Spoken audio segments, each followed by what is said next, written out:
नमस्कार दोस्तों, जय हिंद, वंदे मातरम।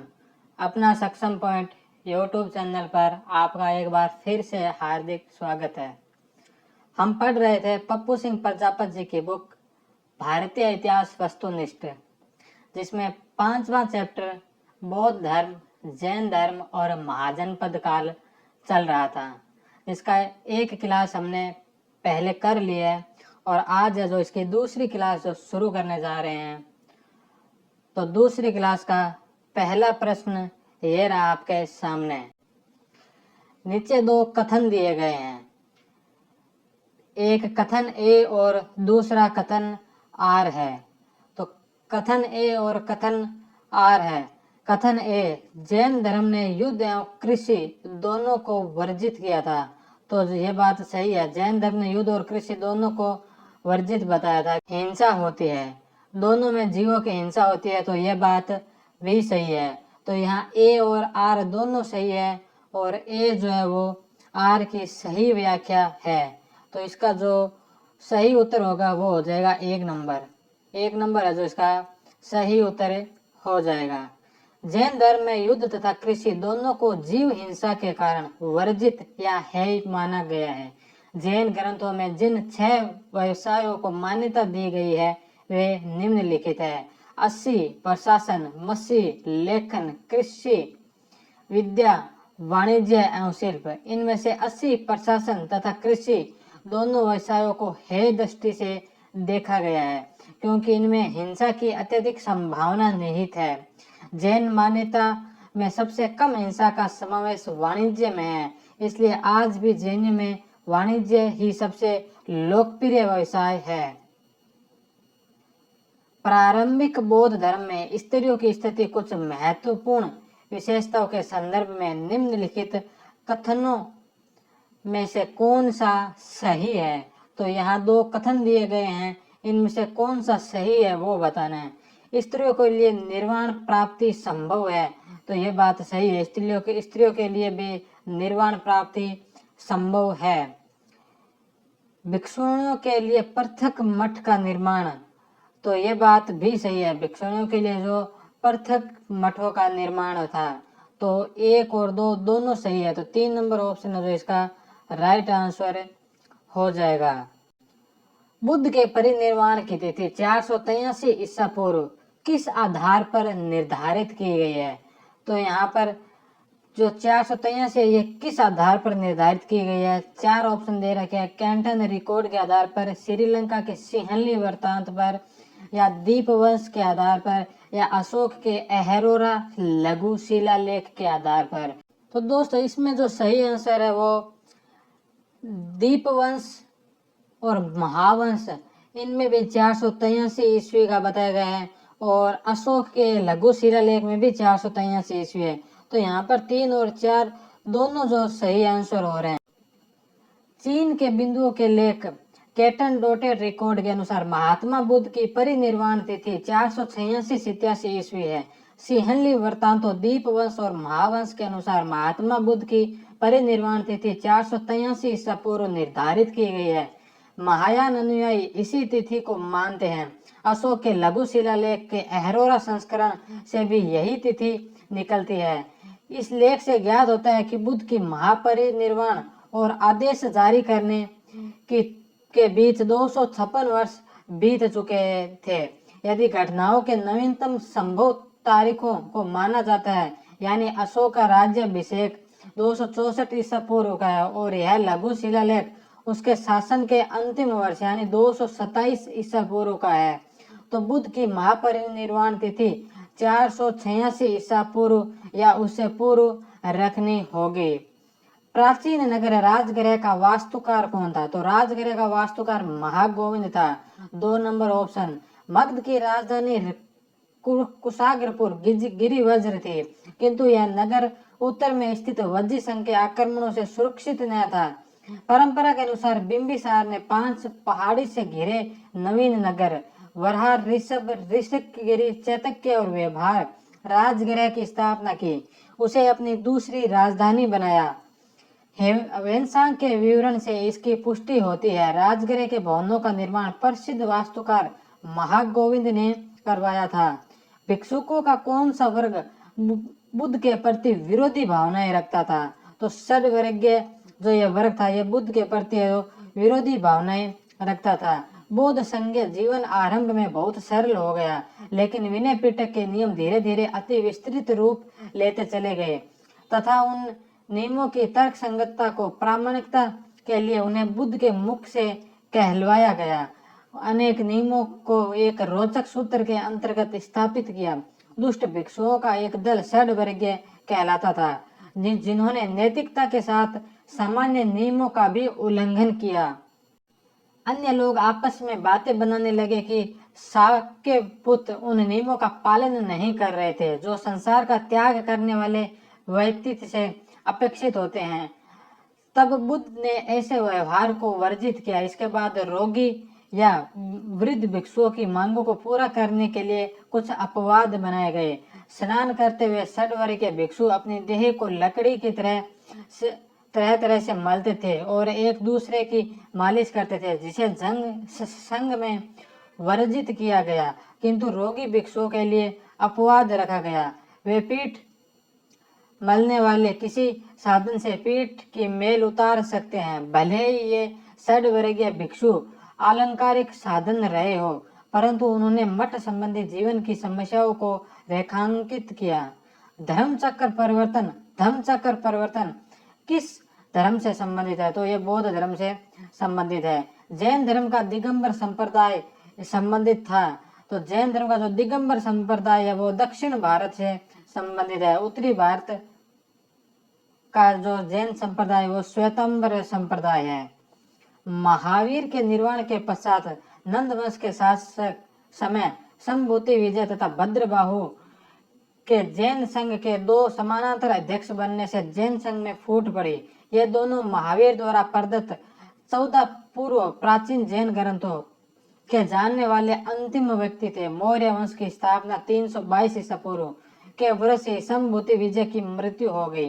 अब भद्रबाहु ने संघ का कार्य अपने हाथों में ले लिया।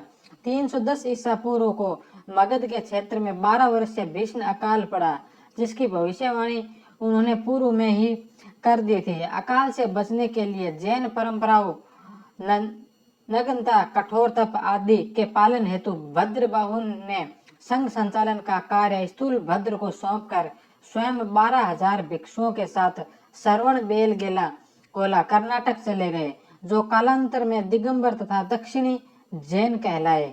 इस अकाल की स्थिति में उत्तर भारत के जैन भिक्षुओं ने उज्जैन में एक सभा बुलाई तथा आवश्यक अंगों को ढकने के लिए अर्धपालक या लंगोट पहनने का प्रावधान किया। यह वर्ग श्वेतांबर शाखा से संबंधित हुआ। स्थूलभद्र ने उत्तर भारत में भिक्षुओं को श्वेत वस्त्र पहनने की अनुमति दी थी। महावीर के जीवन काल में जैन संघ का प्रथम विच्छेदक कौन था? तो यह जामाली था, जो महावीर स्वामी का दामाद भी था।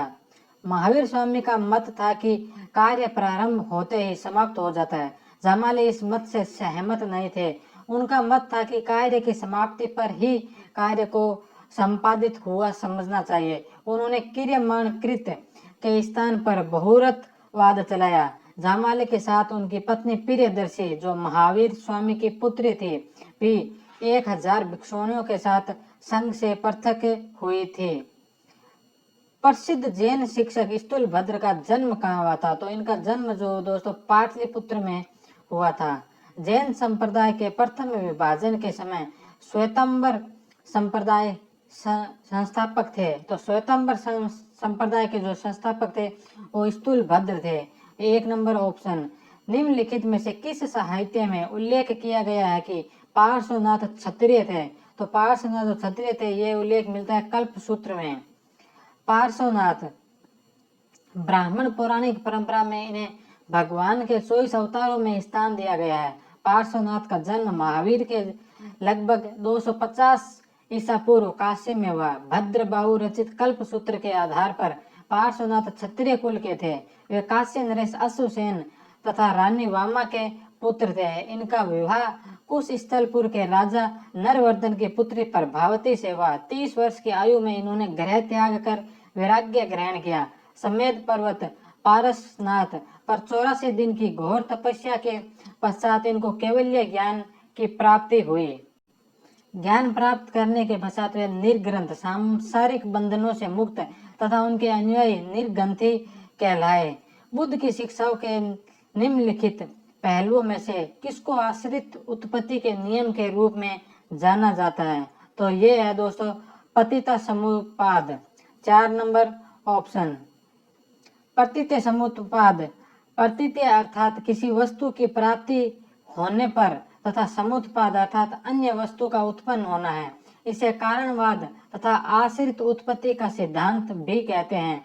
दूसरे आर्य सत्य में प्रतित्य समुत्पाद निहित है। यह बुद्ध की सभी शिक्षाओं का सार, आधार स्तंभ तथा मूल तत्व है। यह हमें बताता है कि संसार की प्रत्येक वस्तु सापेक्ष होने के कारण न तो पूर्ण रूप से सत्य है और न ही पूर्ण रूप से असत्य है। सभी दृश्यमान वस्तुएं वास्तविक तथा शून्यता के बीच में स्थित है। बुद्ध ने प्रतित्य समुत्पाद का तादात्म्य धम्म के साथ स्थापित किया। प्रतित्य समुत्पाद सापेक्ष दृष्टि से संसार है तथा निरपेक्ष दृष्टि से निर्वाण। यह शाश्वतवाद तथा उच्छेदवाद के विपरीत मध्यम मार्ग है, अर्थात वस्तुओं का अस्तित्व है परंतु वे नित्य नहीं हैं तथा उनका विनाश भी नहीं होता है। कथन ए, प्रतित्य समुत्पाद बौद्ध दर्शन की अवधारणा है और कथन जो 2 या कथन आर है जो यह कार्य और कारण में विश्वास करता है। तो इनमें से सही कौन सा है और गलत कौन सा ये पूछा, तो इसमें जो है ए भी सही है और आर भी सही है। तो ए और आर दोनों सही है। 3 नंबर ऑप्शन है जो इसका राइट आंसर हो जाएगा। 16 महाजनपदों में मगध के उदय के संबंध में निम्न में से कौन सा कथन सत्य नहीं है? सत्य कथन नहीं है वो पूछा है। यहाँ के शासकों ने मगध की भूमि के विभाजन के द्वारा गण संघों की निष्ठा जीत ली थी। तो ये बात तो गलत है, तो इसका पहला ही जो ऑप्शन है वो गलत हो गया। मगध ने गंगा नदी प्रणाली के प्रमुख स्थलों पर नियंत्रण कर लिया जिससे उसके लिए नदी व्यापार सुलभ हो गया। तो ये तो सही है। किसका नेतृत्व बिंबिसार व अजात शत्रु जैसे राजनीतिक रूप से अति महत्वाकांक्षी लोगों ने किया था? ये बात भी सही है। मगध में पर्याप्त प्राकृतिक संसाधनों की उपलब्धता, मिट्टी समृद्ध वन व खदानें थी। तो ये बात भी सही है। तो इसमें असत्य कथन पूछे, असत्य कथन है जो 1 नंबर है, जो कथन असत्य है। निम्नलिखित में से कौन सी अवधारणा यह मानती है कि वास्तविकता बहुत जटिल है और इसके कई पहलू हैं? तो ये कौन सी अवधारणा ये बात जो मानते हैं वो है अनेकत्ववाद। 3 नंबर ऑप्शन।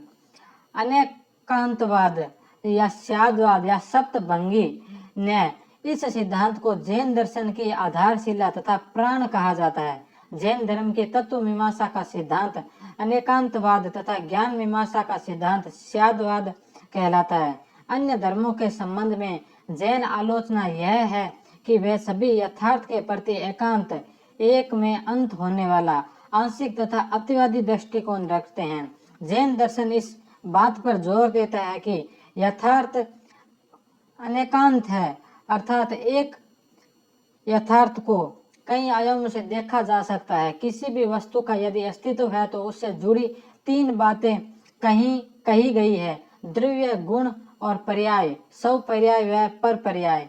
यथार्थ की संरचना जटिल तथा बहुआयामी होती है। स्यादवाद ज्ञान की सापेक्षता का सिद्धांत है।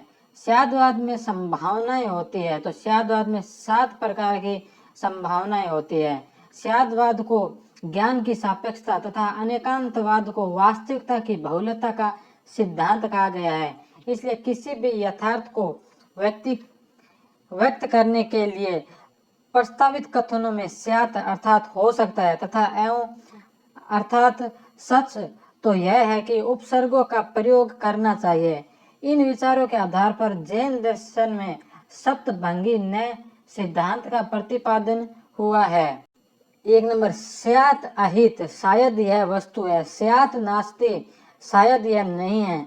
स्यात् अस्ति न नास्ति, शायद यह है भी तथा नहीं भी। स्यात् अव्यक्त, शायद यह अव्यक्त है। स्यात् अस्ति अव्यक्तम, शायद यह है तथा अव्यक्त है। स्यात् नास्ति अव्यक्तम, शायद यह नहीं है और अव्यक्त है। स्यात् अस्ति च नास्ति च अव्यक्तम, शायद यह है नहीं है तथा अव्यक्त है। कथन ए, जैन धर्म में स्याद्वाद की अवधारणा में दूसरों के विचार को स्थान दिया जाता है, तो ये बात तो सही है। जैनी अन्य विचारों से भयभीत थे, तो ये बात गलत है। तो इसमें जो ए सही हो जाएगा और आर है जो गलत हो जाएगा। ए सही है परंतु आर है जो गलत है। तो इसका जो राइट आंसर होगा वो हो जाएगा 1 नंबर। ए सही है परंतु आर है जो गलत है। निम्नलिखित में से चंड प्रद्योत किस महाजनपद का शासक था? तो चंड प्रद्योत है जो अवंती का शासक था। निम्नलिखित में से महावीर की पत्नी कौन थी? तो महावीर की पत्नी का नाम यशोदा था। महावीर की पत्नी यशोदा कौंड्य गोत्रीय वसंतपुर के राजा समरवीर अथवा कलिंग नरेश जित शत्रु की कन्या थी। नंदीवर्धन तथा सुदर्शना महावीर के भाई बहन थे। महावीर की पुत्री का नाम प्रियदर्शना अनुज्या था। इसका विवाह महावीर की बहन सुदर्शना के पुत्र जामाली से हुआ। इस प्रकार जामाली महावीर का दामाद व भांजा था। महावीर स्वामी की मृत्यु किस स्थान पर हुई थी? तो महावीर स्वामी की मृत्यु जो पावा के अंदर हुई थी। 72 वर्ष की आयु में कार्तिक अमावस्या दीपावली के दिन बिहार के राजगीर के समीप पावापुरी वर्तमान फाजिल नगर अथवा पोरखपुर में मलराज सस्तीपाल हस्तीपाल के राज प्रसाद में 527 ईसा पूर्व सर्व प्रचलित मान्यता में वे सिद्ध हो गए, अर्थात शरीर से स्थायी रूप से मुक्त हो गए। 527 ईसा पूर्व निर्वाण वर्ष को जैन धर्म में वीर निर्वाण संवत की शुरुआत मानी जाती है। एक अन्य परंपरा के अनुसार महावीर का निर्वाण 466 ईसा पूर्व को हुआ था। महावीर की मृत्यु के समय काशी कौशल के 18 गणराज्यों, 9 मल्लों तथा 9 लिच्छवियों ने मिलकर प्रकाश उत्सव मनाया था। बुद्ध किस वंश से संबंधित है? तो बुद्ध जो कपिल वस्तु के शाक्य वंश से संबंधित थे। सिद्धार्थ बुद्ध के पिता शुद्धोधन कपिल वस्तु के शाक्य गणराज्य के प्रधान थे। कपिल वस्तु का शाक्य गणराज्य कौशल महाजनपद के अधीन था। महावंश तथा सुमंगल विलासिनी में शाक्यों को ओक्काक इक्ष्वाकु का वंशज बताया गया है। निम्नलिखित में से जैन धर्म के वास्तविक संस्थापक भगवान महावीर किस वंश के थे? तो भगवान महावीर जन्नात्रिक वंश के से संबंधित थे।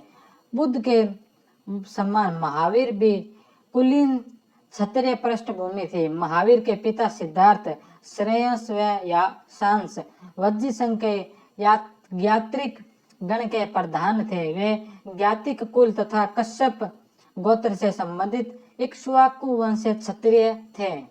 सूची 1 को सूची 2 से मिलाए, जिसमें एक तरफ जो बुद्ध के संबंध में सही उत्तर है। तो बुद्ध का जन्म जो हुआ था वो लुम्बिनी ग्राम में हुआ था।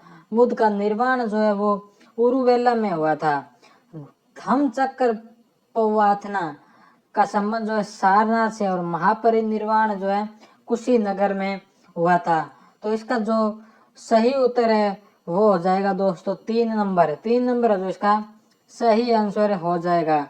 बुद्ध का जन्म लुम्बिनी, निर्वाण उरुवेला, धम्म चक्र पवाथना सारनाथ और महापरिनिर्वाण कुशीनगर। गौतम बुद्ध का अनुयायी जो उसके अवसान के संदर्भ में कुशीनगर में मौजूद था वह आनंद दीर्घ निकाय के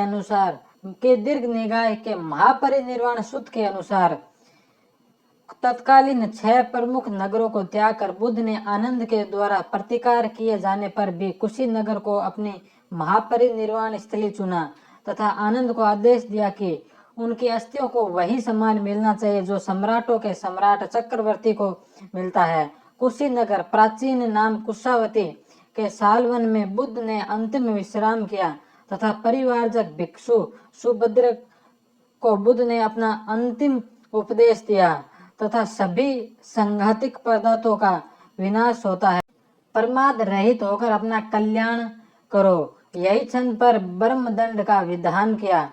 बुद्ध ने आनंद को निर्देशित किया कि मल्लों को बुद्ध के महापरिनिर्वाण की सूचना दे। वीर निर्वाण युग किससे संबंधित है? तो वीर निर्वाण युग जो जैन धर्म से संबंधित है। वह कौन सा ग्रंथ है जिसमें बुद्ध की कुशीनगर की अंतिम यात्रा का वर्णन है? तो बुद्ध की कुशीनगर की अंतिम यात्रा का वर्णन जो है वो महापरिनिर्वाण सूत्र में है। देवनंदा जैन धर्म के किस रूप में प्रसिद्ध है? तो देवनंदा जो महावीर की माता थी। तो 1 नंबर ऑप्शन है जो इसका राइट आंसर होगा। कल्प सूत्र के वर्णन के अनुसार महावीर प्रथमतः ऋषभदत्त नामक ब्राह्मण की पत्नी देवनंदा के गर्भ में आए, परंतु बाद में इंद्र द्वारा इन्हें छत्राणी त्रिशला के गर्भ में प्रतिस्थापित किया गया, क्योंकि जैन तीर्थंकर क्षत्रिय के अतिरिक्त किसी अन्य वर्ण में जन्म नहीं ले सकते थे। महावीर के बचपन का नाम वर्धमान उनके पिता द्वारा रखा गया, क्योंकि उनके जन्म में क्षत्रिय कुल में समानता आई थी। सिद्धार्थ ने वर्धमान के जन्म के समय बलि कर में छूट प्रदान की, रक्षा पुरुष के घरों में प्रवेश करने की आज्ञा वापस ले ली तथा कारागृह से बंदी मुक्त कर दिए। बुद्ध का महापरिनिर्वाण मगध के किस शासक के काल की घटना है? तो उसमें मगध के शासक जो थे वो अजात शत्रु थे। निम्नलिखित में से किस राजवंश के अभिलेख में इस परंपरा का समर्थन है कि लुम्बिनी शाक्य मुनि बुद्ध का जन्म स्थान है? तो ये मौर्य शासकों के अभिलेखों में इसका जो वो उल्लेख मिलता है। मौर्य वंश शासक अशोक के रुमनदेही अभिलेख से सूचना मिलती है कि शाक्य मुनि बुद्ध का जन्म लुम्बिनी में हुआ। इस अभिलेख के अनुसार अशोक राज्याभिषेक के 20 वर्ष बाद यहाँ आया था और उसने उस स्थान की पूजा की थी तो जहाँ शाक्य मुनि बुद्ध का जन्म हुआ था। साथ ही इस अभिलेख में लुम्बिनी के बुद्ध का जन्म स्थल होने के कारण इसे कर छूट प्रदान करने की घोषणा का भी उल्लेख है। गौतम बुद्ध का महापरिनिर्वाण का जिस राज्य में हुआ वह था तो यह मल्ल राज्य था। बौद्ध धर्म का प्रचार करते हुए महात्मा बुद्ध मल्लों की राजधानी पावा पहुंचे, जहां वे चुंद नामक लुहार की आम्र वाटिका में ठहरे। उसने बुद्ध को शुक्र मधु खाने को दिया, इससे उन्हें रक्त अतिसार क्यों हो गया और भयानक पीड़ा उत्पन्न हुई। इस वेदना के बाद वे कुशीनारा मल्ल गणराज्य की राजधानी पहुंचे। यहीं 483 ईसा पूर्व में 80 वर्ष की अवस्था में उन्होंने शरीर त्याग दिया। बौद्ध ग्रंथ में इसे महापरिनिर्वाण कहा जाता है। निम्नलिखित में से जीवक कुमार भृत्य ने आयुर्वेद की शिक्षा कहाँ से प्राप्त की? तो यह तक्षशिला से प्राप्त की थी। निम्नलिखित में से बुद्ध के काल में गांधार का राजा कौन था? तो बुद्ध के काल में गांधार का जो राजा वो थे पुष्कर सारिन। 2 number option. गांधार वर्तमान पाकिस्तान के पेशावर व रावलपिंडी जिलों व कश्मीर घाटी उत्तरापथ के पश्चिमोत्तर क्षेत्र में स्थित था। कुंभकार जातक के अनुसार तक्षशिला रावलपिंडी के निकट पाकिस्तान इसकी राजधानी थी, जो अपने समय में विद्या व व्यापार का प्रमुख केंद्र था। ईसा पूर्व 6ठी शताब्दी में यहाँ बुद्ध का समकालीन शासक पुक्कुसाती तथा यह पुष्कर सारिन था, जिसने मगध राज बिंबिसार के दरबार में दूत मंडल भेजा तथा मैत्री स्थापित की। उसने अवंती के साथ युद्ध किया तथा चंड प्रद्योत को हराया था। पुष्कलावती आधुनिक 4 सदा गांधार का दूसरा महत्वपूर्ण केंद्र था। पुक्कुसाती पैदल चलकर बुद्ध के दर्शन हेतु गया था। अंगुत्तर निकाय में कितने सूत है? तो अंगुत्तर निकाय में जो 2300 सूत है। 1 नंबर ऑप्शन। द्वितीय बौद्ध संगीति के समय कितने भिक्षुओं ने सहभागिता की थी? तो द्वितीय बौद्ध संगीति में 700 भिक्षुओं ने सहभागिता की थी। अभिधम्म पिटक को किस परिषद द्वारा संगठित किया गया था? तो पाटलिपुत्र परिषद। 3-4 नंबर ऑप्शन। किस बौद्ध संगीति में बौद्ध धर्म की हीनयान और महायान शाखाओं का उदय हुआ? तो चौथी बौद्ध संगीति में बौद्ध धर्म में हीनयान और महायान 2 अलग अलग शाखाओं का उदय हुआ। बौद्ध धर्म की महायान शाखा औपचारिक रूप से किसके शासनकाल में प्रकट हुई? तो ये कनिष्क के शासनकाल में बौद्ध धर्म की चतुर्थ संगति कुषाण शासक कनिष्क के शासनकाल में कश्मीर के कुंडल वन में हुई। इसकी अध्यक्षता वसुमित्र ने की तथा अशोक घोष इसके उपाध्यक्ष थे। इस सभा में महासंघिकों का वर्चस्व था। यहाँ बौद्ध ग्रंथों के कठिन अंशों का सम्यक विचार किया गया तथा प्रत्येक पिटक पर भाष्य लिखकर इसे विभाषा शास्त्र नामक टीकाओं में संकलित कर दिया गया। इसी समय बौद्ध धर्म हीनयान और महायान नामक दो स्पष्ट संप्रदायों में विभक्त हो गया। वल्लभी में आयोजित जैन सभा की अध्यक्षता किसने की थी? तो इसकी जो अध्यक्षता की थी वो नागार्जुन ने की थी। प्रथम जैन संगति चंद्रगुप्त मौर्य के शासनकाल में 300 ईसा पूर्व में पाटलिपुत्र में इस समय जैन सभा का आयोजन स्थूलभद्र नामक स्थवर की अध्यक्षता में हुआ। इस सभा में 14 पूर्व प्राचीनतम जैन ग्रंथ जो अर्धमागधी भाषा में है का 12 अंगों में संपादन किया गया। इस सभा में जैन धर्म श्वेतांबर व दिगंबर संप्रदायों में बंट गया। इस सभा में संकलित जैन साहित्य को श्वेतांबरों द्वारा स्वीकार किया गया। वहीं दक्षिण के दिगंबर जैनों भद्रभाव आदि ने इस सभा का तथा साहित्य का बहिष्कार किया। मान्यता अनुसार इस सभा में 12 अंगों को संपूर्ण रूप से संकलित नहीं किया जा सका क्योंकि 12 में स्थित 14 पूर्वों की जानकारी वास्तव में स्थूलभद्र को नहीं थी। इसके पुनः संकलन के 2 प्रयास 4वीं और 5वीं शताब्दियों में मथुरा व वल्लभी में क्रमशः खांडिल्य, स्कंदिल तथा नागार्जुन की अध्यक्षता में आयोजित सभाओं में किए गए जो सफल नहीं हो सके। द्वितीय जैन संगति मैत्रक वंशीय शासक सर्वसेन प्रथम के संरक्षण में 513 ईस्वी में वल्लभी गुजरात में देवर्षि गणी शर्मण की अध्यक्षता में द्वितीय जैन सभा का आयोजन किया गया। इस संगति का मूल उद्देश्य जैन धर्म के मूल पाठों को एकत्र कर आगमों का रूप देना था। अतः इनमें जैन आगमों जैन धर्म ग्रंथों को अंतिम रूप से अर्धमागधी भाषा में संकलित कर उन्हें लिपिबद्ध किया गया। सूची 1 का मिलान सूची 2 से कीजिए। यहाँ एक तरफ जैन वाचना और दूसरी तरफ उनके अध्यक्षों का नाम दिया गया है जिनको हमें सुमेलित करना है। तो सबसे पहले पाटलिपुत्र वाचना के जो अध्यक्ष है वो है स्थूलभद्र।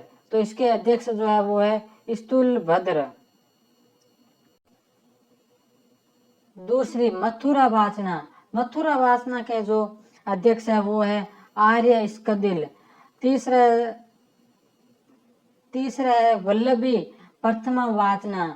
इसके जो अध्यक्ष है वो है नागार्जुन सूरी। और देवार्थी समा शर्मण ये जो अध्यक्ष है वो है वल्लभी द्वितीय वाचना के अध्यक्ष। तो वल्लभी द्वितीय वाचना के जो अध्यक्ष है वल्लभी द्वितीय वाचना के अध्यक्ष देवार्थी गणी समा शर्मण हैं।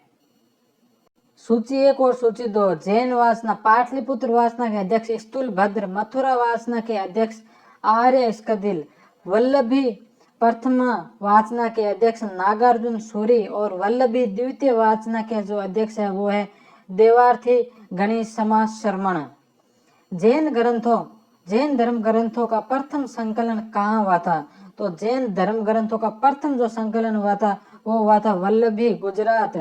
जैन सभा में अंतिम रूप से श्वेतांबर आगम का संपादन हुआ था पाटलिपुत्र में।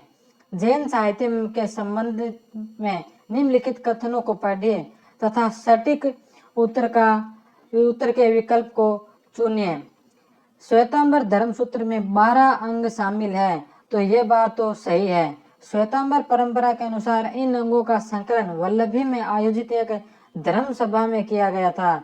तो ये वल्लभी में आयोजित धर्म सभा में नहीं किया गया था, तो ये बात है जो गलत है। तो इसमें कथन ए सही है लेकिन कथन ब है जो गलत है। निम्नलिखित में से कौन राजगृह में स्थित नहीं है? तो सप्तपर्णी गुहा राजगृह में है, गदकोट पर्वत ये भी राजगृह में है, वेणुवन ये भी राजगृह में है, लेकिन तिलाधक विहार ये जो है ये राजगृह में नहीं है। राजगृह या राजगीर रामायण में इसका नाम वसुमती, पुराणों तथा महाभारत में वाहरदपुर, बौद्ध जैन ग्रंथों तथा हवेनसांग में इसका नाम कुशाग्रपुर बताया गया है। बुद्ध आध्यात्मिक प्रचार का यह प्रारंभिक केंद्र था। यह स्थल देवदत्त के बुद्ध के विरुद्ध किए गए विद्रोह व घातक हमलों के लिए भी प्रसिद्ध है। यहाँ का गृंदकोट पर्वत बुद्ध का सबसे प्रिय निवास स्थल था। वेणुवन या वेलुयन विहार, सप्तपर्णी गुहा, मणियार मठ, सोनभद्र गुफाएं, जीव आम्र वन विहार, मृद कुक्षी विहार यहाँ अन्य प्रमुख स्थल थे। एक गणतंत्रात्मक राज्य में न्यायाधीश किस नाम से जाना जाता है? तो गणतंत्रात्मक राज्य का जो न्यायाधीश है उसे सूत्रधार तथा उपराजा कहा जाता है। तो 1 नंबर और 2 नंबर दोनों ऑप्शन है जो इसके सही है। वज्जी संघ की न्याय व्यवस्था का उल्लेख बुद्ध घोष की टीका सुमंगल विलासिनी में मिलता है। वज्जी संघ में क्रम से 8 न्यायालय थे जो अपराध परीक्षा करते थे। वो 8 न्यायालय कौन से थे? 1 नंबर विनिच्य महामात्र, अपराध की जांच करने वाला अधिकारी, व्यवहारिक सूत्रधार, अष्टकुलक, भांडागारिक, सेनापति, उपराजा व राजा, सर्वोच्च अपीलीय परिषद जिसे अष्टकुलक कहा जाता था, उच्च न्यायालय जिसमें न्यायाधीशों को सूत्रधार कहा जाता था। घोषितराम विहार का अवशेष कहाँ से प्राप्त हुआ? तो घोषितराम विहार का अवशेष जो कौशाम्बी से प्राप्त हुआ है। हस्तिनापुर के संबंध में निम्नलिखित में से कौन सा कथन सही है? तो यहाँ पर सही कथन पूछा है। यह गंगा यमुना के दोआब में स्थित प्राचीन नगर केंद्रों में से एक था। तो ये बात तो सही है। यह किसी भी महाजनपद का राजनीतिक केंद्र नहीं था। तो यह बात है जो गलत है। महाभारत में इसकी प्रधानता का जिक्र है। तो यह बात सही है। उत्खनन से यह पता चला कि इस नगर में सैलाब आया था। तो यह बात भी सही है।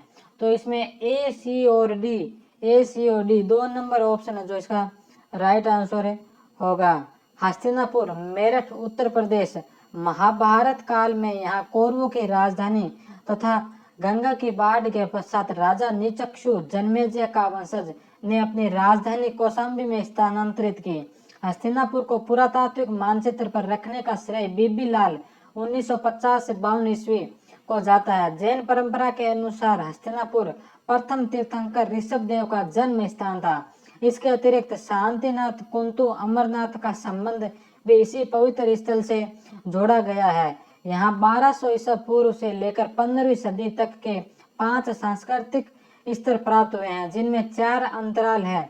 ऊपरी गंगा घाटी के पुरातात्विक स्थलों को हस्तिनापुर प्रतिनिधि स्थल माना गया है। हस्तिनापुर वत्स महाजनपद का राजनीतिक केंद्र था।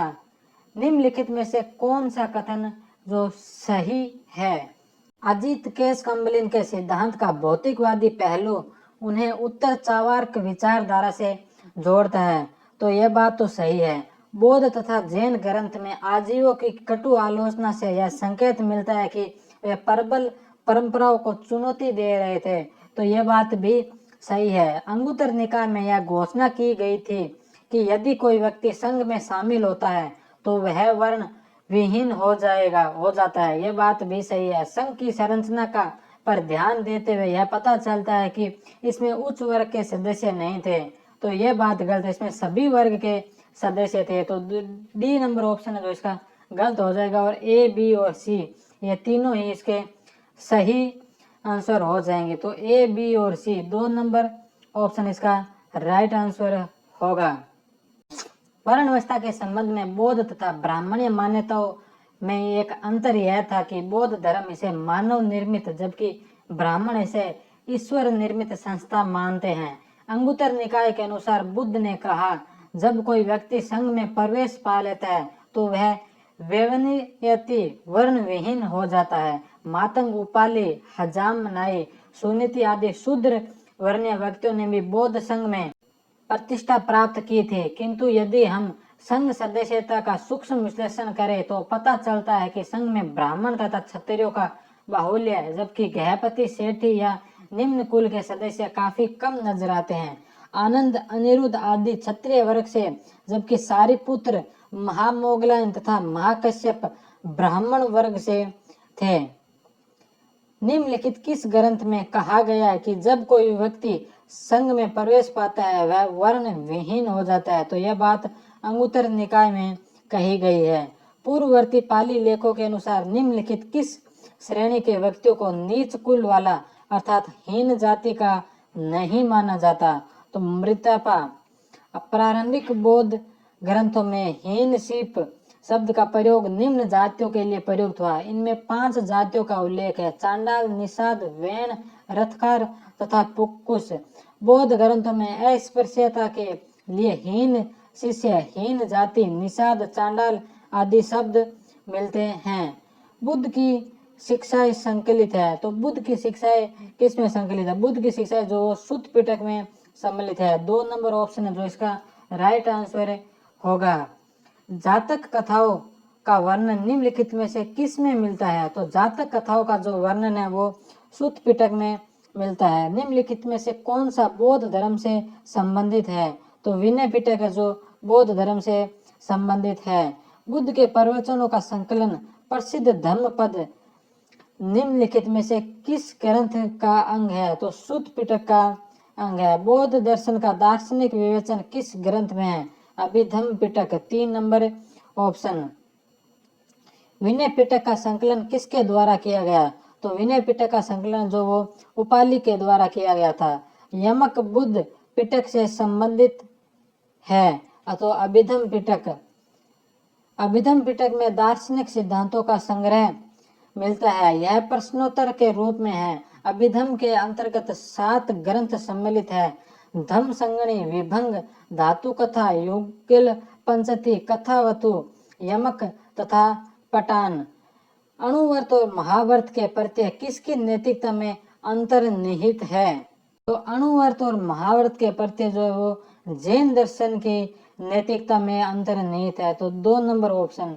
बौद्ध मत में चतुर्थ आर्य सत्य व्यक्त करता है। दुख निरोध मार्ग। जो बौद्ध धर्म में आर्य सत्य बताया उसमें चतुर्थ आर्य सत्य वो दुख निरोध मार्ग का है जो जिस व्यक्त करता है। 4 आर्य सत्य। महात्मा बुद्ध की शिक्षाओं का मूल आधार चतुर्वर्य सच्चानी है। यह बौद्ध धर्म के सभी सिद्धांतों के केंद्र बिंदु है। दुख, दुख समुदाय, दुख निरोध तथा दुख निरोध गामिनी प्रतिपदा। भगवान बुद्ध ने निम्नलिखित 4 आर्य सत्यों का प्रतिपादन किया। नीचे दिए गए कोट का प्रयोग करके उन्हें सही क्रम में रखे। तो यहाँ भगवान बुद्ध के द्वारा दिए गए 4 आर्य सत्य हैं। उनमें से सबसे पहला है वो है दुख है। उसके बाद आएगा दुख का कारण है। उसके बाद जो आएगा वो है दुख का निरोध है। और सबसे अंतिम आएगा दुख निरोध का मार्ग है। तो इसमें जो सही आंसर हो जाएगा वो ए, दे, बे और स। ए, दे, बे और स 1 नंबर ऑप्शन है जो इसका राइट आंसर हो जाएगा। जैन दर्शन में पंच महावर्त है। तो जैन दर्शन में पंच महावर्त कौन से हैं? वो है सत्य, अहिंसा, आस्तेय, अपरिग्रह और ब्रह्मचर्य। तो 4 नंबर ऑप्शन है जो इसका राइट आंसर हो जाएगा। निम्नलिखित में से कौन कौन से सिद्धांत जैन धर्म से संबंधित है? तो जैन धर्म से संबंधित सिद्धांत पूछे गए हैं। तो अनेकांतवाद और स्यादवाद ये 2 है जो जैन धर्म से संबंधित है। तो 1 नंबर और 4 नंबर। अनेकांत व स्यादवाद जैन धर्म में तथा सर्वस्तिवाद व शून्यवाद बौद्ध धर्म से संबंधित है। महाजनपद युग के 16 महाजनपदों के नाम बौद्ध साहित्य में प्राय उल्लेखित मिलते हैं। निम्न में से जनपदों के नाम पाणिनि की अष्टाध्यायी में मिलते हैं। तो पाणिनि की अष्टाध्यायी में कौन कौन से जनपदों के नाम मिलते हैं? तो इसमें मगध का मिलता है, अस्मक का मिलता है और कंबोज का मिलता है। तो इन मगध, अस्मक और कंबोज का जो पाणिनि की अष्टाध्यायी में नाम मिलता है। तो 4 नंबर आंसर इसका राइट आंसर हो जाएगा। बौद्ध साहित्य में उल्लेखित 16 महाजन पदों में 9 का उल्लेख पाणिनि की अष्टाध्यायी में मिलता है। मगध, काशी, कौशल, वज्जी, कुरु, अस्मक, अवंती, गांधार और कम्बोज। निम्नलिखित वक्तव्यों पर विचार कीजिए। बौद्ध दर्शन बहुजन हिताय बहुजन सुखाय था। तो बौद्ध धर्म जो बहुजन हिताय बहुजन सुखाय था, यह बात सत्य है। बुद्ध बहुसंख्यक जन को उनकी परेशानियों से छुटकारा दिलाना चाहते थे, तो ये बात भी सही है। तो ए और आर दोनों सत्य है और आर ए की सही व्याख्या कर रहा है। तो 1 नंबर ऑप्शन जो इसका राइट आंसर है हो जाएगा। बौद्ध धर्म के महासंघिक संप्रदाय की उत्पत्ति निम्नलिखित में से कहाँ हुई थी? तो यह वैशाली में हुई थी। नीचे 2 कथन दिए गए हैं, एक अभिकथन ए और दूसरा तर्क आर है। कथनों को पढ़िए और नीचे दिए गए कोट का सही उत्तर चुनिए। बौद्धों का विश्वास था कि गौतम बुद्ध के पूर्व अनेक बुद्ध हुए थे, तो यह बात तो सही है। अशोक ने पूर्व बुद्ध के स्तूप का नवीनीकरण करवाया है, तो यह बात भी सही है। तो ए और आर दोनों सत्य है और आर ए की सही व्याख्या कर रहा है। तो 1 नंबर ऑप्शन है जो इसका राइट आंसर हो जाएगा। बौद्ध धर्मावलंबियों के बीच सहजिया धर्म संप्रदाय किसके खिलाफ आवाज उठाता था? तो सहजिया धर्म संप्रदाय वो किसके खिलाफ आवाज उठाता था? पूर्व बौद्धवाद के जीवन और धर्म से जुड़ी व्यवहारों पर, ज्ञान के पूर्व सिद्धांतों पर सवाल उठाया और योगाचर पर बल दिया, मठवाद का भी विरोध किया। तो ये तीनों ही जो सही है, तो इसमें उपरोक्त सभी सही है। 4 नंबर ऑप्शन है जो इसका राइट आंसर हो जाएगा।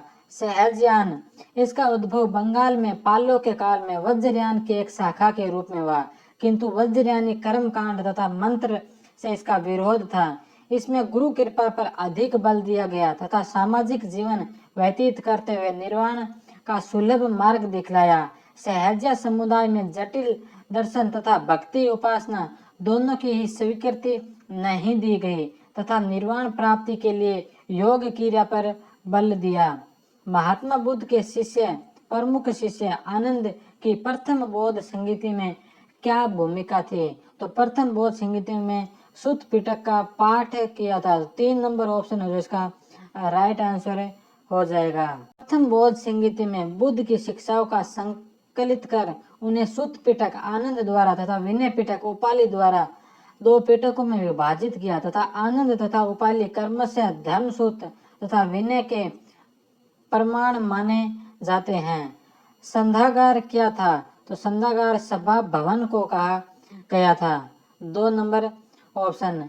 व्याख्या, गणराज्यों की सबसे महत्वपूर्ण विशेषता संवाद व परस्पर वार्तालाप के द्वारा प्रशासन था। गण की कार्यपालिका का अध्यक्ष एक निर्वाचित पदाधिकारी होता था जिसे राजा कहते थे। अन्य पदाधिकारियों में उपराजा, सेनापति, भंडागारी, कोषाध्यक्ष प्रमुख थे, परंतु राज्य की वास्तविक शक्ति एक केंद्रीय समिति संस्थागार में निहित थी। गणराज्यों से संबंधित सभी महत्वपूर्ण विषयों जैसे संधि विग्रह, कूटनीतिक संबंध, राजस्व संग्रह आदि पर केंद्रीय समिति के सदस्य संस्थागार में पर्याप्त वाद विवाद के प्रमाण बहुमत से निर्णय लेते थे। दक्षिण में भारत में जैन धर्म का प्रसार किसके नेतृत्व में हुआ? तो भद्रबाहु के नेतृत्व में दक्षिण भारत में जैन धर्म का प्रचार हुआ था। निम्नलिखित में से कौन सा स्थान जैतवन विहार से संबंधित है? तो सहेत जो है वो जैतवन विहार से संबंधित है। ललित विस्तार ग्रंथ किस संप्रदाय से संबंधित था? तो ललित विस्तार जो संप्रदाय ग्रंथ है वो महायान संप्रदाय से संबंधित था। तो 2 नंबर ऑप्शन है जो इसका राइट आंसर हो जाएगा। गौतम बुद्ध के शरीर अवशेषों पर निम्न में से किस स्थल पर शाक्यों ने स्तूप बनवाया था जिसका समर्थन पुरातात्विक साक्ष्य भी करते हैं? तो पिपरहा स्थान पर जो है वो शाक्यों ने स्तूप बनवाया था। 3 नंबर ऑप्शन। पिपरहा का स्तूप प्राक मौर्य कालीन व मिट्टी से निर्मित सबसे प्राचीन स्तूप उत्तर प्रदेश के बस्ती जिले में कपिलवस्तु आधुनिक पिपरहता में स्थित है। सन 1897-98 में डॉक्टर WC ने जो इसका उत्खनन किया था। पेपे द्वारा इस स्तूप का उत्खनन किया गया। यहाँ से एक प्रस्तर पेटिका प्राप्त हुई जिसमें बुद्ध के 4 अस्थि कलशों के साथ सोने में बहुमूल्य पत्थरों की अन्य वस्तुएं यथा स्वास्तिक, नंद्यावर्त, वैजयंती प्रतीकों व पुष्पों के आकार के हाथी, मात्र देवी, चिड़िया, मन के भी मिले हैं। एक ढक्कनदार अस्थि कलश की पिटार पर ब्राह्मी लिपि में उत्कीर्ण लेख था। सुक्ति बतीनम से भगिनी कनस से पुत दलनम यम सलील निधने बुद्ध से भगवते सकीने अर्थात शाक्य सुकृति व उसके बंधु बांधवों द्वारा भगवान बुद्ध के अस्थि अवशेषों पर इस स्तूप का निर्माण करवाया गया है। पार्श्वनाथ को ज्ञान की प्राप्ति कहाँ हुई थी? तो पार्श्वनाथ को ज्ञान की प्राप्ति वो समेध पर्वत पर हुई थी। जैन धर्म के अनुसार कायोत्य क्या है? तो यह मुद्रा को कहा गया है। मुद्रा तीर्थंकरों की प्रतिमाएं सामान्यतः कायोत्सर्ग मुद्राएं मिलती है। महायान संप्रदाय की स्थापना का श्रेय किसे दिया गया है? तो महायान संप्रदाय के स्थापना नागार्जुन के द्वारा की गई थी। अठ कथा नामक ग्रंथ किससे संबंधित है? तो यह बौद्ध धर्म से संबंधित है। बौद्ध धर्म इसका जो 2 नंबर ऑप्शन इसका सही उत्तर हो जाएगा। सूत, विनय तथा अभिधम पिटक के संकलनकर्ता कर्म से आनंद उपाली व मोगलीपुत्र तीस थे। त्रिपिटकों पर लिखे गए भाष्यों में सर्वोच्च स्थान अठ कथाओं का है। सूत पिटक व महा अठ कथा, विनय पिटक पर कुरंदी तथा अभिधम पिटक पर महापचरी प्रमुख अठ कथा भाष्य है। महावीर स्वामी के भिक्षुणी संघ की प्रधान कौन थी? तो महावीर स्वामी के भिक्षुणी संघ की प्रधान जो है वो चंदना थी। बुद्ध का क्या अर्थ है? तो बुद्ध का अर्थ है प्रबुद्ध। निम्नलिखित में से कौन सा जैन धर्म का विचार था? तो जैन धर्म का विचार नहीं था, वो था एकात्मवाद। सरोरा, निर्जरा, स्यादवाद और अनिश्वरवाद ये तीनों जैन धर्म के विचार थे। तो 1 नंबर ऑप्शन एकात्मवाद ये जो है जैन धर्म का विचार नहीं था। जैन मत के अनुसार जीव का अपना कोई स्वरूप नहीं होता। जिस प्रकार एक दीपक की रोशनी किसी कमरे को प्रकाशित करती है, उसी प्रकार जीव भी इस शरीर के आकार और रूप को ग्रहण कर लेता है जिसमें वह निवास करता है। इस प्रकार जितने शरीर उतनी आत्माएं। जैन धर्म में इसे अनेकत्ववाद या आत्मा की बहुलता का सिद्धांत कहा जाता है। बुद्ध की शिक्षाओं के संबंध में निम्नलिखित में से कौन सा कथन सत्य नहीं है? तो बुद्ध कर्म एवं पुनर्जन्म के सिद्धांत में विश्वास करते थे, ये बात तो सही है। बुद्ध कारणवाद व सिद्धांत में विश्वास करते थे, ये बात भी सही है। बुद्ध अनित्यवाद के सिद्धांत में विश्वास करते थे, ये बात भी सही है। बुद्ध ने अंतिम सत्य को आत्मा की संज्ञा दी, तो ये बात है जो गलत है। मोक्ष निर्वाण का प्रथम व्यथित विवेचन बौद्ध धर्म में मिलता है। बौद्ध धर्म के अनुसार मानव जीवन का चरम लक्ष्य निर्वाण प्राप्ति है। निर्वाण का शाब्दिक अर्थ है दीपक का बुझ जाना, समूल नष्ट हो जाना, अर्थात जीवन मरण के चक्र से मुक्त हो जाना। तृष्णा, माया, राग, द्वेष, अज्ञानता और अहंकार का समूल नाश हो जाना। बौद्ध साहित्य में वर्णित देवकोटि के 4 लोकपालों के कूट का प्रयोग करते हुए सही सुमेलित कीजिए। तो दत्तर भट्ट जो है वो पूर्व दिशा के स्वामी थे। विरूपक जो है वो पश्चिम दिशा के स्वामी थे। विरूढक जो है वो दक्षिण दिशा का स्वामी था और वेशवन जो है वो उत्तर दिशा का स्वामी था। तो इसका जो सही आंसर है वो हो जाएगा 3 नंबर। 3 नंबर जो इसका सही आंसर हो जाएगा। बौद्ध धर्म के अनुसार युगंधर पर्वत की 4 दिशाओं में लोकपालों की स्थिति निम्न प्रकार से थी, जिसे बरहुत व सांची स्तूपों की वेदिकाओं के तुर्यांशों तथा 4 तोरण द्वारों में वास्तु रूप में मूर्त रूप दिया गया है। दिशा लोकपाल: पूर्व में धृतराष्ट्र व उसके अनुयायी गंधर्व, दक्षिण में विरूढक व उसके अनुयायी कुंभाड, पश्चिम में विरूपाक्ष व उसके अनुयायी नाग और उत्तर में वेशवन व उसके अनुयायी यक्ष। राजस्थान में बौद्ध स्तूप के अवशेष किस स्थान से मिले? तो राजस्थान में भीम डूंगरी से जो बौद्ध स्तूप के अवशेष प्राप्त हुए हैं। बिज्जक की पहाड़ी या भाबू की पहाड़ी से अशोककालीन गोल बौद्ध मंदिर, स्तूप तथा बौद्ध मठ के अवशेष मिले हैं जो हीनयान संप्रदाय से संबंधित है। प्राचीन स्थापत्य माने जाते हैं। वेनसांग 634 ईस्वी में बेराठ आया तथा यहाँ उसने 8 बौद्ध मठों का उल्लेख किया है। बुद्ध की मूर्ति के रूप में पूजा किसका प्रभाव था? तो यह महायान का प्रभाव था। निम्नलिखित में से किस एक में बुद्ध का जीवन चरित्र नहीं है?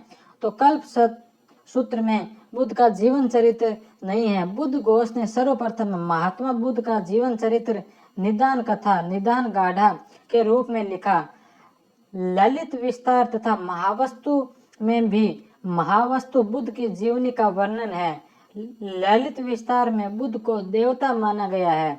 उसको आधार बनाकर मैथ्यू अर्नोल्ड ने द लाइट ऑफ एशिया की रचना की। भद्र बहु रचित कल्प सूत्र में जैन तीर्थंकरों का जीवन वृत्त मिलता है।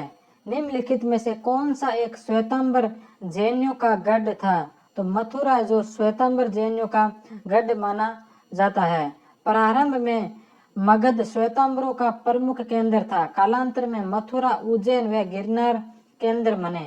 पूर्वी भारत में पुंडवर्धन तथा दक्षिण भारत में कर्नाटक दिगंबर संप्रदाय का प्रमुख केंद्र माना जाता है। जैन धर्म में आकाश क्या होता है? तो आकाश है जो अजीव है। 2 नंबर ऑप्शन अजीव। यह ज्ञान रहित, अचेतन तथा जड़ रूप है। अजीव की 5 कोटि है: पुद्गल, धर्म, अधर्म, आकाश और काल। इनमें से काल अनिष्टिकाय द्रव्य जबकि 5 अस्तिकाय द्रव्य जीव, पुद्गल, धर्म, अधर्म और आकाश है। निम्नलिखित में से कौन सा कथन सत्य नहीं है? अर्थात निम्न में से कौन सा कथन असत्य है? स्थिरवाद जैनों का एक संप्रदाय है। तो स्थिरवाद है जो जैनों का संप्रदाय नहीं है। स्थिरवाद है जो बौद्धों का संप्रदाय है। तो ये पहला ही गलत हो गया। निकाय ग्रंथ बौद्ध धर्म से संबंधित है, ये बात सही है। आरंभिक बौद्ध ग्रंथ पाली भाषा में लिखे गए थे, ये बात भी सही है। महावीर ने अपने प्रवचन अर्धमागधी में दिए, तो ये बात भी सही है। तो 1 नंबर ऑप्शन जो इसका असत्य उत्तर हो जाएगा। स्थिरवाद तथा थेरवाद बौद्ध धर्म का एक संप्रदाय माना जाता है। निम्नलिखित में से कौन सा कथन सही नहीं है? त्रिपिटक बौद्ध धर्म के प्राचीनतम ग्रंथ है, तो ये बात तो सही है। अभिधम पिटक में मूलतः उन्हीं विषयों पर चर्चा मिलती है जिन विषयों पर सुत्त पिटक में मिलती है, तो ये बात भी सही है। विनय पिटक में बुद्ध की शिक्षाओं में अंतर्निहित दार्शनिक अवधारणाओं का संकलन है, तो ये बात है जो गलत है। सुत्त पिटक के 5 निकाय है, ये बात भी सही है। तो 3 नंबर ऑप्शन है जो इसका राइट आंसर हो जाएगा। प्राचीन बौद्ध ग्रंथ पाली भाषा में लिखे गए जिनमें सर्व प्रमुख त्रिपिटक है। त्रिपिटक शब्द का पहला प्रयोग रिज डेविडस एवं वुलर ने बुद्धिस्ट इंडिया में किया। त्रिपिटक 3 डालिया संग्रह के पाली, चीनी और तिब्बती संस्करण उपलब्ध है। त्रिपिटक सुत्त पिटक, इसमें बुद्ध के धार्मिक सिद्धांत एवं धर्मोपदेश, बुद्ध की शिक्षाओं का उल्लेख है। विनय पिटक, इसमें बौद्ध संघ संबंधी नियमों का उल्लेख है। अभिधम पिटक, इसमें बौद्ध धर्म के दर्शन का विवेचन किया गया है। अंतिम 4 तीर्थंकरों व उनके चिन्हों के निम्नलिखित युगों में से कौन सा सुमेलित नहीं है? तो महावीर का सिंह है, अरिष्टनेमी का शंख है, नेमी का नील कमल है, जबकि पार्श्व का हाथी नहीं है। पार्श्वनाथ का जो चिन्ह है वो है सर्प, हाथी ये जो है गलत हो जाएगा। तो 2 नंबर ऑप्शन है जो इसका असत्य कथन हो जाएगा। जैन तीर्थंकर और उनके प्रतीक ऋषभदेव वृषभ, अजीतनाथ हाथी, शंभुनाथ अश्व, अभिनंदन बंदर, सुमतिनाथ क्रोच पक्षी, पद्म प्रभु कमल या पद्म, सुपार्श्वनाथ स्वास्तिक, चंद्र प्रभु अर्धचंद्र, पुष्यदत्त मकर, शीतलनाथ व श्रीवत्स, श्रेयांसनाथ खड़क या गेंडा, वासु पूज्य भैंसा, विमलनाथ वराह, अनंतनाथ सेही बाज, धर्मनाथ वस्तु, शांतिनाथ हिरण, कुननाथ बकरा या जिसे छाग कहा गया, अहरनाथ मत्स्य, नंदीवर्त, मल्लीनाथ कलश, मुनि सुवर्त, कूर्म या कछुआ, नेमिनाथ नीला कमल, नीलोत्पल, नेमिनाथ अरिष्ट नेमी का शंख, पार्श्वनाथ का सर्प और महावीर का सिंह। बौद्ध मत तथा जैन मत के संदर्भ में निम्न कथनों में से कौन सा सही नहीं है? जो गलत कथन है वो पूछा है। जाति व्यवस्था के संबंध में दोनों का एक ही दृष्टिकोण था, तो ये बात तो सत्य है। दोनों वे ही एक साधारण तथा शुद्धतावादी जीवन के पक्षधार थे, तो ये बात जो सही नहीं है। गौतम व महावीर दोनों ही जन्म से क्षत्रिय थे, ये बात सही है। दोनों ही अहिंसा में विश्वास करते थे, तो ये बात भी सही है। तो 2 नंबर ऑप्शन है जो इसका राइट आंसर हो जाएगा। बौद्ध व जैन धर्म तुलनात्मक। मुइज्जम निकाय में बुद्ध व महावीर की भेंट व बुद्ध द्वारा महावीर की प्रशंसा का वर्णन है। विनय पिटक के अनुसार महावीर व बुद्ध समकालीन थे। वस्तुतः जैन व बौद्ध धर्म पर अवैदिक श्रमण विचारधारा का पर्याप्त प्रभाव था। जैन धर्म तो स्पष्टतः अवैदिक श्रमण विचारधारा से उद्भूत हुआ था। समानताएं, बुद्ध व महावीर दोनों 6ठी शताब्दी ईसा पूर्व की धार्मिक क्रांति के अग्रदूत थे।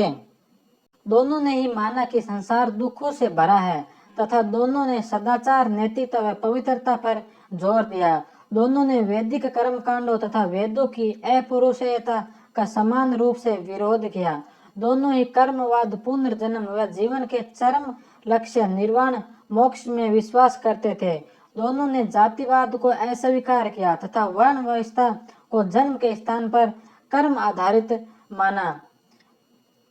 दोनों ने अपने अपने मतों के प्रचार के लिए भिक्षु संघों की स्थापना की तथा लोक भाषा, महावीर ने अर्ध मागधी और बुद्ध ने मागधी में उपदेश दिए। दोनों के मूलभूत सिद्धांतों के स्रोत उपनिषद ही है।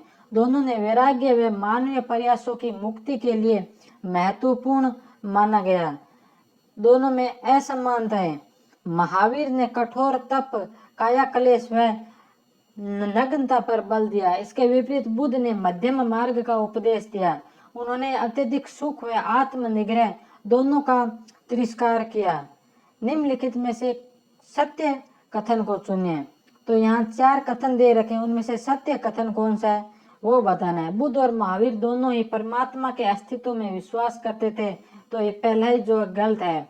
बुद्ध और महावीर दोनों ही आत्मा के अस्तित्व में विश्वास करते थे, ये भी गलत है।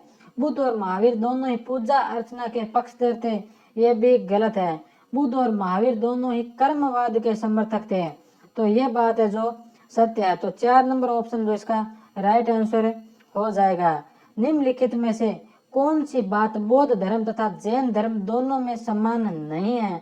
तो आत्मदमन, ये बात है जो समान नहीं है। अहिंसा, वेदों के प्रति उदासीनता और रीति रिवाजों की अस्वीकृति, ये तीनों बात है जो बौद्ध और जैन धर्म में समान है। तो 3 नंबर ऑप्शन है जो इसका राइट आंसर हो जाएगा। निम्नलिखित में से कौन से बौद्ध धर्म और जैन धर्म दोनों में समान रूप से विद्यमान थे? तप और भोग के अति का परिहार, तो ये तो नहीं था। वेद प्रमाण्य के प्रति अनास्था, ये कर्म कांडों की फलवत्ता का निषेध, प्राणियों की हिंसा का निषेध, तो ब, से और द, ये तीनों है जो बौद्ध और जैन धर्म दोनों में समान रूप से विद्यमान थे। तो ब, से और द 2 नंबर ऑप्शन है जो इसका राइट आंसर हो जाएगा। बौद्ध तथा जैन दोनों ही धर्म विश्वास करते थे कि कर्म तथा पुनर्जन्म के सिद्धांत सही है, तो 1 नंबर ऑप्शन है जो इसका राइट आंसर होगा। मेरु ब्रह्मांडिकी संबंध है, तो मेरु ब्रह्मांडिकी का जो संबंध है वो जैन धर्म से है। 2 नंबर ऑप्शन। प्रारंभिक भारतीय ब्रह्मांड विज्ञान सामान्यतः वर्गों और घनों पर आधारित है। सबसे पहले पृथ्वी एक वृत्त पर आधारित है जिसका एक कोना दक्षिण की ओर, उसका आकार पिरामिड की तथा तरह, इसके शिखर पर मेरु पर्वत है। इस प्रारंभिक मेरु ब्रह्मांड विज्ञान से संबंधित संख्या की श्रृंखला जैसे कि 4, 12, 28, 60 जो वर्ग या आयत में उपविभाजन से निकलते हैं। इस प्रकार 28 का वर्गाकार कक्ष को बताने के लिए भुजा 6 36 इकाई वर्गों का के एक मौलिक वर्ग की परिधि के चारों ओर इकाई वर्ग रख दिए जाते थे और प्रत्येक कोने प्रत्येक वर्ग में जोड़कर अर्थात 4 × 6 + 4 इस प्रकार चंद्रमा के उतरते केंद्रों का एक ज्यामितीय चित्र प्रस्तुत किया जाता था। जैन ग्रंथ जम्बूद्वीप प्रगति में विस्तृत ज्यामितीय और संबंधित गणना की गई है।